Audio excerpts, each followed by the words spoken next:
सध्या गावोगावी असलेल्या बहुतांश पतसंस्था शेवटच्या घटका मोजतात। अध्यक्षांसह संचालक मंडळाचा भ्रष्टाचारी कारभार अर्बन बँकांच्या मुळावरती उठलाय आणि त्यामुळे हजारो कोटींच्या ठेवी अडकल्या आणि लाखो ठेवीदार फसलेत।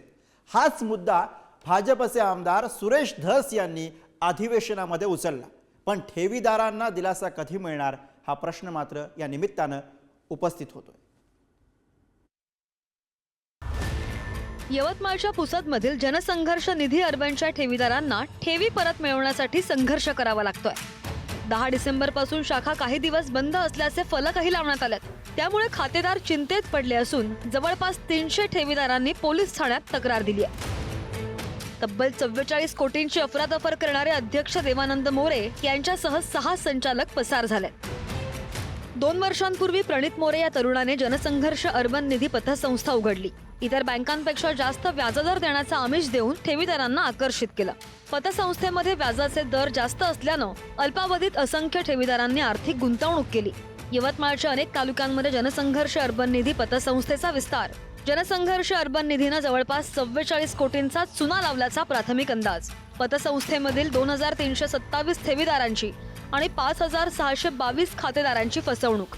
देवानंद मोरे, प्रणित मोरे, प्रीतम मोरे, जयश्री मोरे, अनिल जयस्वाल, साहिल जयस्वाल, पुष्पा जयस्वाल यांच्यावर गुन्हा।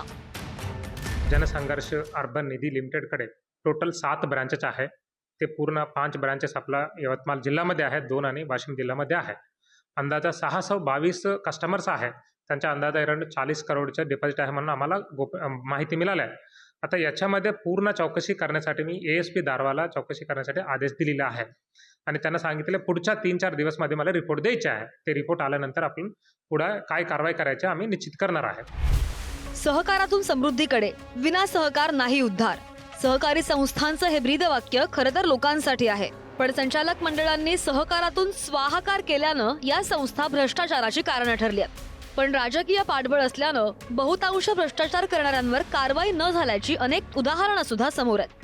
त्यामुळे अनेक संस्थांची कोट्यावधींच्या घोटाळ्यांची मालिका अजूनही सुरू आहे। पतसंस्थांमधील ठेवीदारांना पैसे कधी मिळणार? पेण कोऑपरेटिव्ह अर्बन बँकेत 1,58,000 ठेवीदारांचे 611 कोटी रुपये अडकले। संभाजीनगर आदर्श पतसंस्थेतील 92,000 ठेवीदारांचे 287 कोटी 76 लाख अडकलेत। अहिल्यानगर नगर अर्बन बँकेमध्ये 1100 ठेवीदारांचे 250 कोटी अडकलेत। यवतमाळ बाबाजी दाते महिला सहकारी बँकेत 242 कोटींचा आर्थिक घोटाळा।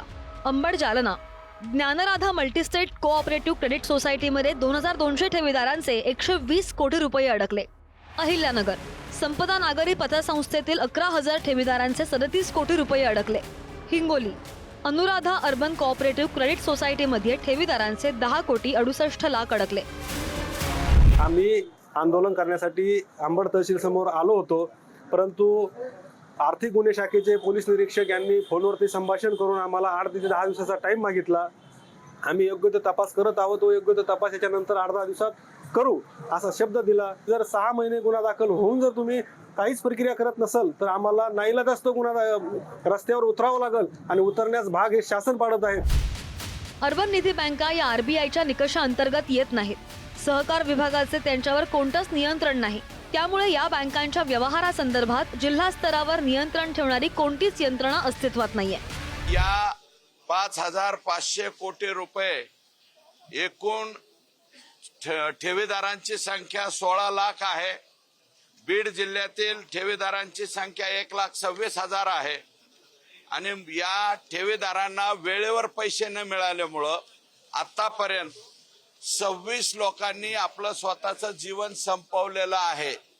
राज्याचे उपमुख्यमंत्री अजितदादा यांनी मला आता आश्वासित केले की पुढच्या आठवड्यामध्ये मुंबईमध्ये मंत्रालयामध्ये हे संबंधित सचिन उवाळे आणि याच्यामध्ये काम करणारे बरेच जे सहकारी असतील त्यांच्याबरोबर या बाबतीत बैठक लावण्याच्या बाबतीत शब्द दिलेला आहे। कष्टाची कमाई सुरक्षित राहावी या विचारानं ठेवीदार पतसंस्थेमध्ये पैसे जमा करतात। मात्र या पतसंस्थांच्या अध्यक्षांसह संचालक मंडळ सुद्धा या ठेवींवर डल्ला मारतात। आपल्याला पैसे मिळतील या आशेवर अनेक ठेवीदार कार्यालयामध्ये चक्रा मारत असतात। हक्कांच्या पैशांसाठी वणवण भटकतात, आंदोलनं करतात, मोर्चे काढतात, पण त्यांना हक्काचा पैसा पुन्हा कधी मिळत नाही हे आपल्या देशाचं दुर्दैव आहे। ब्युरो रिपोर्ट, पुढारी न्यूज.